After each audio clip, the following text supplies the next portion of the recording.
Welcome to Sunday Training, or Sensei's Keiko.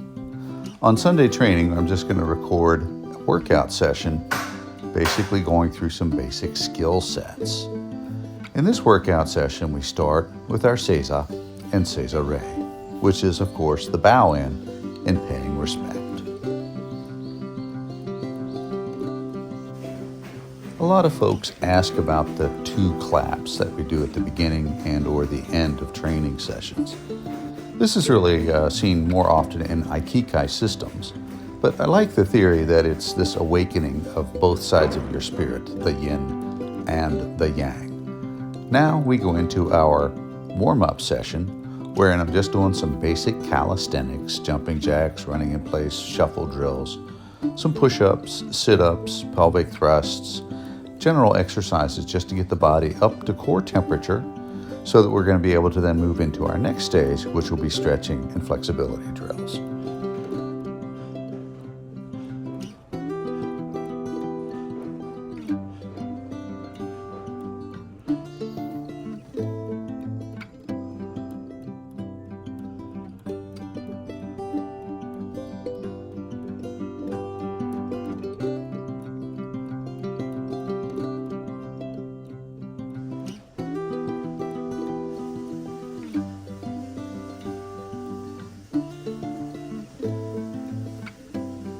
A friend of mine who's very well known for his flexibility and flexibility training, Bill Superfoot Wallace, once taught me that it's best to start from the top and work your way down.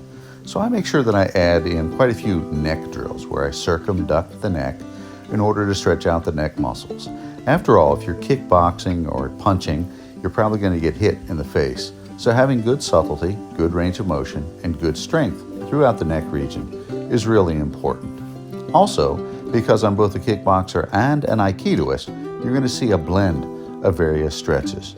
You'll see a lot of functional stretching throughout the shoulder region where I'm going through ranges of motion, but also stretches that involve the fingers, activating stretching the palm, the extension, and then also the wrists with specific Aikido drills. This is a shionage drill where I'm using my head to push back on my wrist with my shoulder in extension. Shionage in Aikido means an all-direction throw. Shaking the hands is called a waza drill, which is a technique drill. It's an awakening drill that I learned from a martial artist, Guillermo Gomez, who is a martial fusion practitioner and a sensei who teaches Aikido. He's got a very solid skill set. This is called kotegayashi, again, an Aikido-specific wrist stretch. You'll note that I'm holding each stretch in order to get the ligaments to get used to the stretching position. In Aikido, we call this a nikajo or nikyo, depending on whether you're pre-World War II or post-World War II, but it's considered a second control. This stretch, where I'm rotating the wrist, was called a third control or sankyo. And now I progressively work my way down my body, hitting my torso, hitting the side muscles, and eventually we're going to finish up with stretches that involve the leg and the leg muscles so that we'll be able to kick and blend this workout wherein I'm doing both Aikido skills, Taekwondo skills, and kickboxing skills.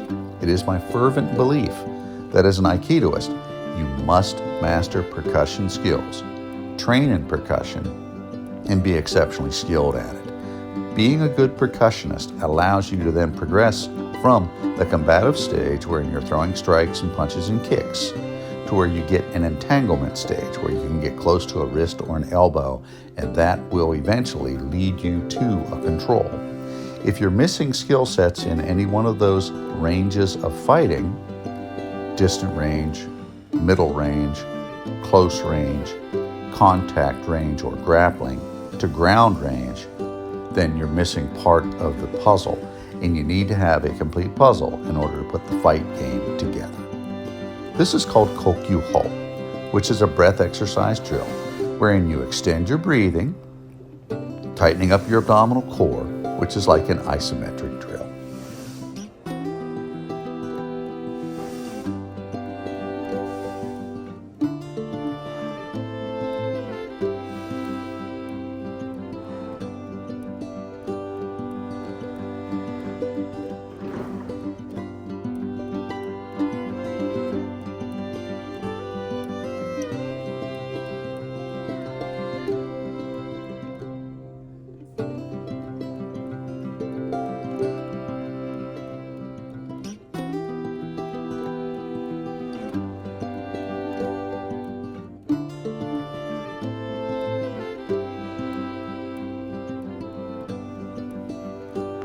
These single leg extension drills are classic for stretching drills. You'll see this done in many sports. So this is specifically a Taekwondo exercise.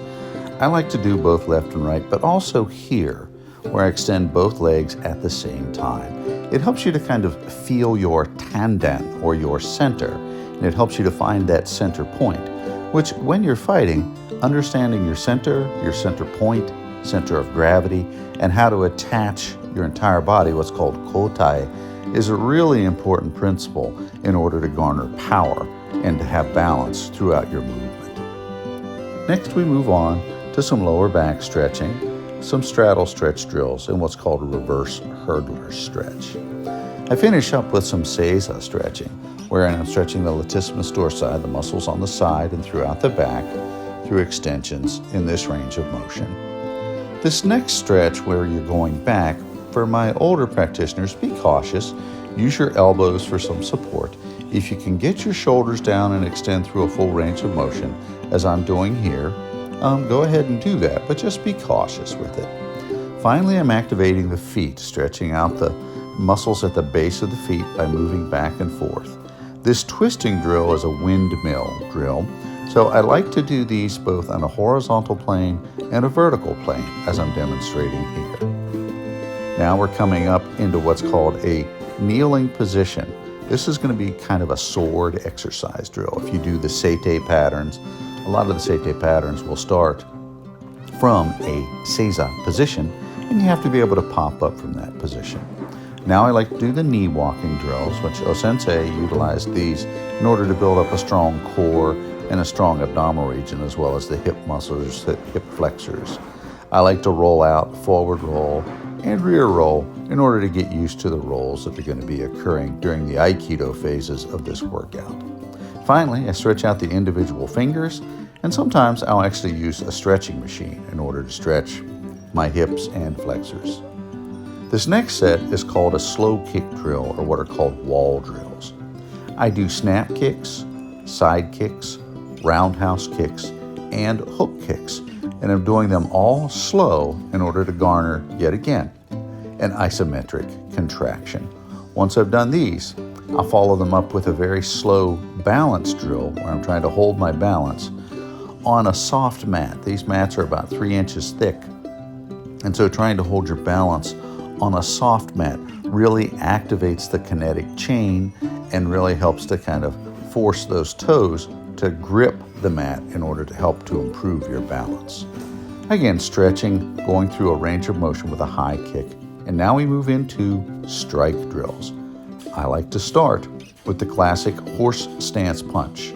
This is more of a conditioning drill set because the horse stance is supposed to be deep. I like to utilize back fists, jabs, and also cross punches as I'm demonstrating here. And then I follow this up with more basic drills with snap kicks and side kicks, and occasionally toryochagi, or what the Japanese would call moshigiri, which are roundhouse kicks.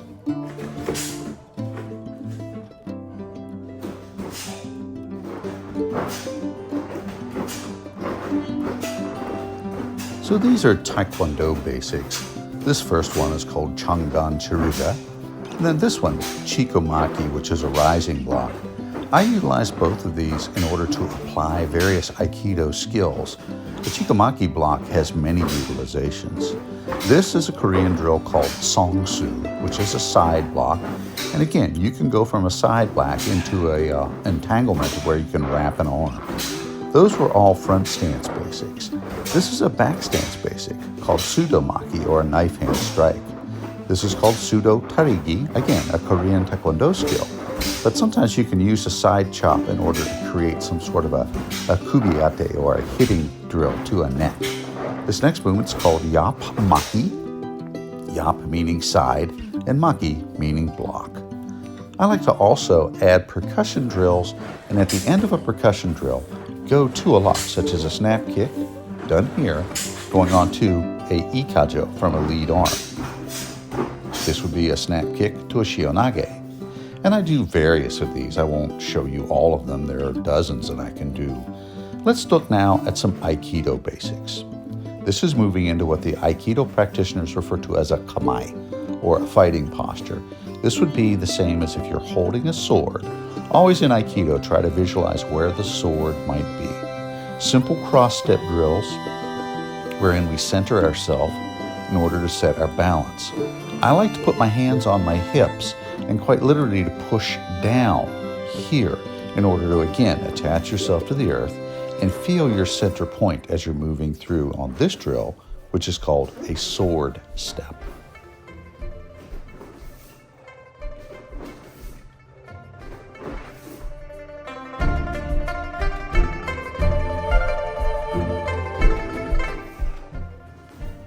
We now move into some Yoshinkan specific basics.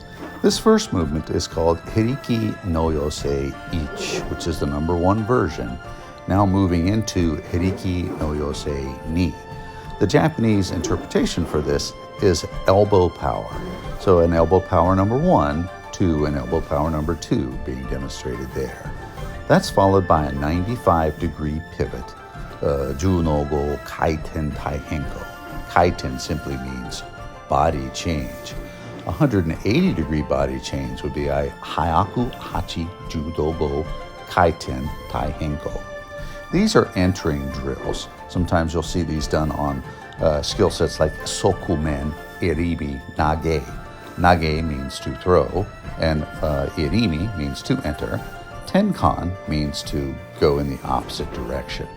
This is a drill wherein we're doing a Hyaku Hachi Judogo Kaiten Taihenko, a body change of 180 degrees.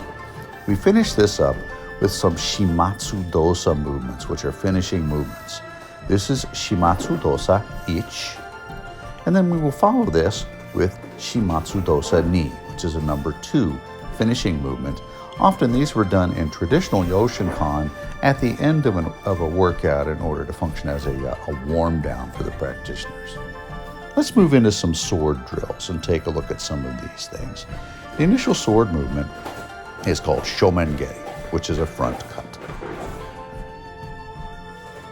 The next sword movement that I'm going to do from here is simply a Happogeri. Happo means 8, directional cutting. And that was done pretty quickly. The next is this idea of Happogeri as well, but now we can add in additional movements which would make it an advanced movement, or what's called a Oyo Waza, because we're combining basic skills on these Happo drills, the 8 movements with sword. Sword is one of my favorite elements of Aikido, and frankly, you really can't do Aikido without understanding well the sword. So I took it upon myself to train in the sword from a separate sword instructor in order to help to enhance my understanding of Aikido. These are some of the elements of Juno Kumitachi. Kumi means with, Juno meaning 10 movements. So basically 10 movements with Tachi, sword.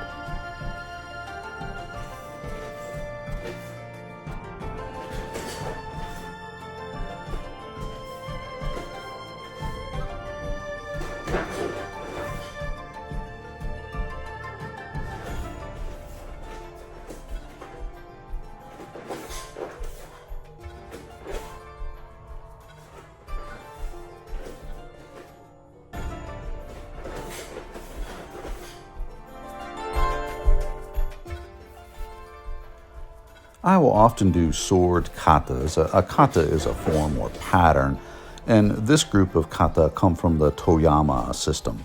My instructor was a gentleman named Shihan Dana Abbott, who's a very renowned sword instructor.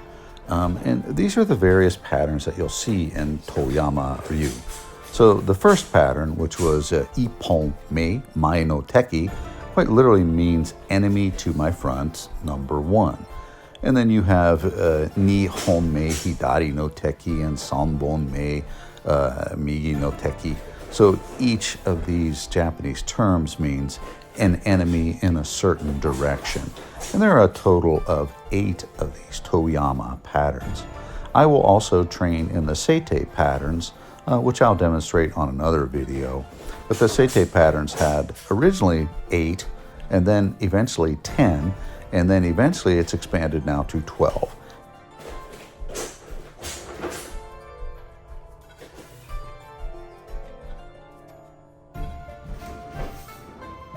This is the seventh in the version or in the sequence of the Toyama Ryu, and we'll finish up with the eighth pattern, which is called Suimonogiri Dandodan. Essentially, you're lopping the head off of someone with this downward strike as you resheath. It's a ceremonial concept of being a kaishaku, or a second in that type of ceremony. Next is the Aiki Taiso. Aiki Taiso itself, these movements, are movements that were done at the end of World War II, and they were added into the Aikido system really as part of a way of disguising some of the martial movements that were within Aikido itself.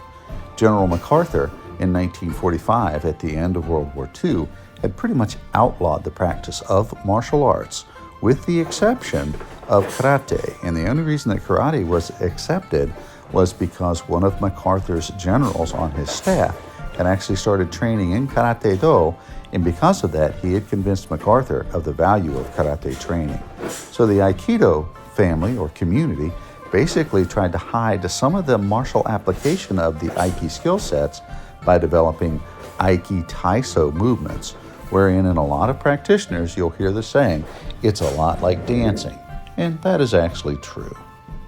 Next, you'll see these Jo skills. That was Juno Kumi Jo, which is 10 movements with Jo, followed by these 5 patterns of the Jo skill sets. Jo number 1 is called Jo Dai Ich, and then they go in sequence. Jo Dai Ni, Jo Dai San, Jo Dai Yan, and Jo Dai Go are the 5 classical Yoshinkan Jo skill sets, or kata. I'll demonstrate those here.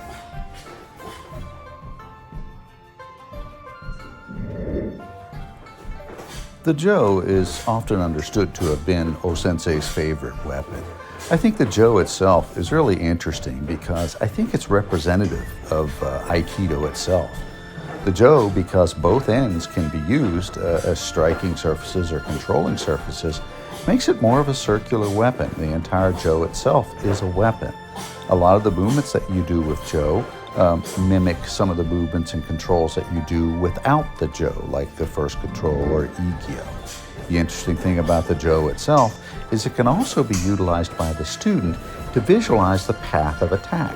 The person holding the Jo itself makes a straight line back to their center point into their core.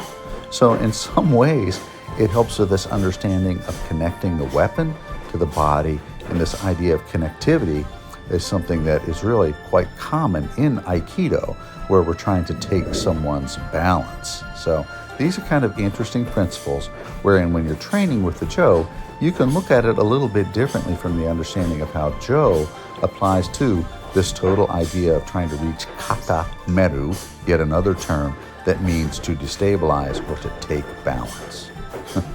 I'm a little slow on some of my stand-ups here because I've had a hip replacement, so I guess, though, for almost 70, I'm still doing okay.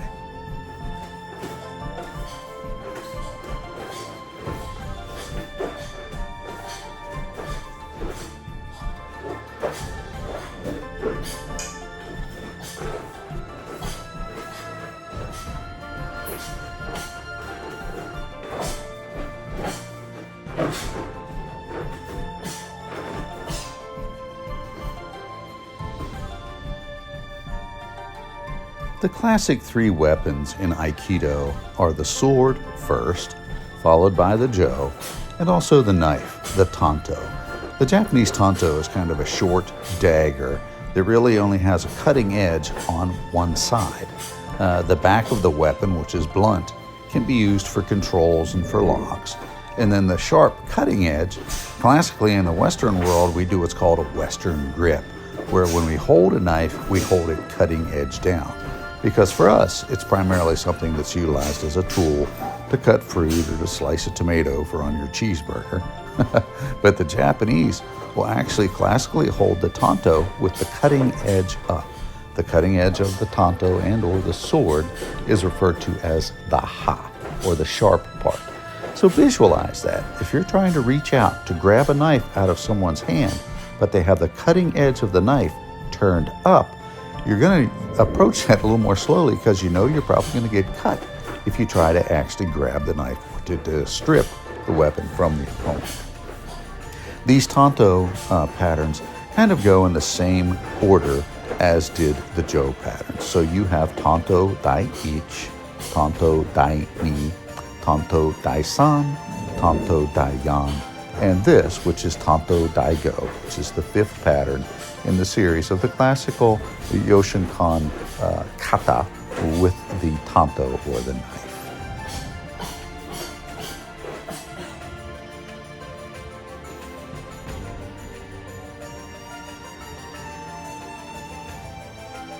In this next section, we look at what are called te waza. Te is in the term kara te, empty te, hand, and waza meaning technique. So these are empty hand techniques. I also like to mention to the students that I'm visualizing the attack because in this training session, I'm doing what's called solo training, or I'm training without an uke or without a partner. It has great value, particularly if you don't have someone to work out with on a specific day. You can still rehearse the various drills that you're doing. I started off with the first technique, which is called a kotegayashi nage ni, which means that we're doing a reverse wrist, number 2 style on a throw. On these, you see me working on what's called ikajo or ikyo. Again, depending upon what side of World War II you're on, they were either a control and or a lock. And so those terms are different, but they really kind of mean the same thing. This would be an ikajo ni, which means I'm going tenkan or away from the center. This is utilizing a skill set called nikyo, and that would be an irimi or an entering nikyo, which is locking the wrist in the fashion of an N. I always do the strike first, which is a distraction. You notice as I spin away, lock, turn away, that's a tenkan movement. Again, the idea of going from a straight head strike, a shomengeri, now I'm visualizing the idea of doing a ikkyo from a turning away or tenkan position. Continuing with the visualization, there's a grab to a nikyo, moving into a lock. This idea of nikajo is really this idea of a control that bends the wrist like an N. This is doing it in a number 2 fashion where the energy is coming into me, nikyo lock, turn away, and often I'll finish by going down to the floor and doing a lock. This is a shionage movement, which is a 4 directions throw, or some people say all directions. Grabbing the wrist, bringing it up over my head like a sword, and if you look on this number 2 style, I think you can see if you visualize the sword, it's invisible, but it's still in my hand as I do that movement. This next movement is simply what's called a movement, katate aya juna mochi. It basically means, I always think of Italian food. I want the katate aya juna mochi. But no, it's a Japanese term that utilizes a reverse wrist skill. This is now going into what's called a movement where we're doing an irimi nage, or an entering movement. And it's from a side strike, what's called a yokomenuchi. I turn away from it, and I move into the strike. Striking early, turning all the way around the number 2 version on the irimi nage. And the point of this is that I'm visualizing controlling the head. Next, we move into what's called a hiji shime, which is an elbow lock. And I often habitually will finish up with a kotegayashi as I unwind it, which I'm doing there. And kotegayashi is, of course, the reverse wrist. Turn, lock the elbow, break the elbow, turn, and do the reverse wrist. This next motion is basically what's called hiji ate. Ate means to hit, and hiji means elbow. This is the number 2 version, or tenkan, of a hiji ate exercise. Finally, this is called an ushiro waza, where I'm doing what's called hojo dosa, which are partnered movements. I'm striking to the head, punching low. The person runs around and tries to grab my wrists. They push me forward. This number 2 style, I turn away and go to the ikajo, which is the first control lock. Here we're doing this idea of yoka benuchi to a kotegayashi. When the person attacks, I block the attack, I cut under, turn away. I use my hip to bump their elbow, and that really turns them. This is the tenkan version of the same exercise. Again, visualizing all of these things in my head as I do them. I'm often reminded of the Nick Rowe story. Nick Rowe was a POW in Vietnam. He had spent years in captivity. Nick was an avid golfer, and because he was an avid golfer, He would sit in silence when in solitary confinement, and he would visualize playing games. He would visualize his golf game, the hit, the pin positions, the sand trap positions. And through that visualization, when he came home, he shot in the upper 70s, and on his first stroke out, he actually hit a hole-in-one. And of course, we finish up the workout by our bow and by seated meditation. Guys, this is Dane Harden with Dane Harden Martial Arts.